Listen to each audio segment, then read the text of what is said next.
Après 40 ans, les femmes subissent des changements naturels dans la fonction ovarienne et l'état des ovocytes.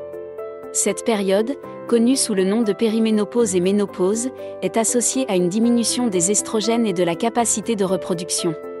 Après 40 ans, la quantité et la qualité des ovocytes matures diminuent progressivement, ce qui réduit considérablement les chances de conception naturelle.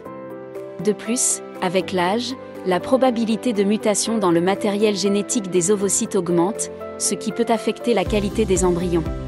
Cela peut entraîner une augmentation du risque des anomalies chromosomiques chez les enfants nés de femmes de plus de 40 ans. La clinique Biotexcom travaille depuis plus de 13 ans avec des patients de 40 ans et plus. Grâce au programme de maternité de substitution et de don d'ovocytes, ces femmes deviennent les heureuses mamans de leur bébé en bonne santé.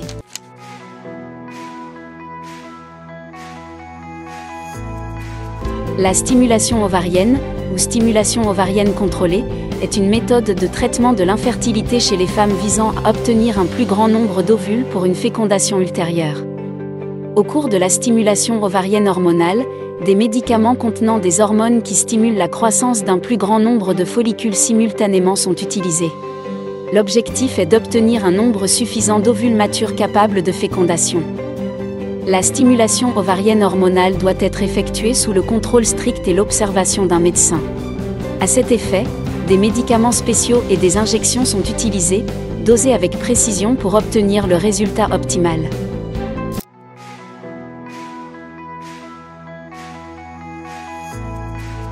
Qu'est-ce qu'une ponction ovarienne ?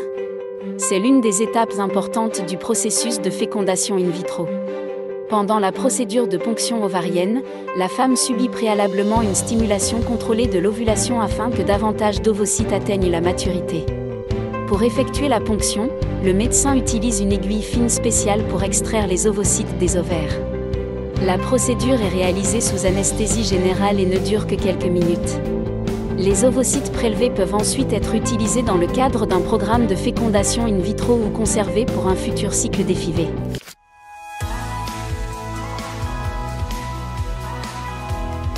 L'examen hormonal est l'un des points clés auxquels une femme est soumise afin de déterminer si elle convient ou non.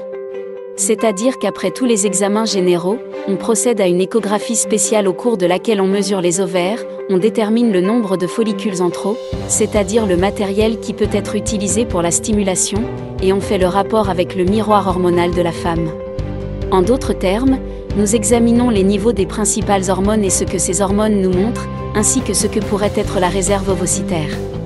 Un autre critère très important est l'image génétique, c'est-à-dire qu'il s'agit d'un passeport génétique, karyotype normal lorsque tous les chromosomes sont étudiés, tout changement, rupture, mosaïcisme, et que seules les femmes ayant un passeport génétique idéal sont prises.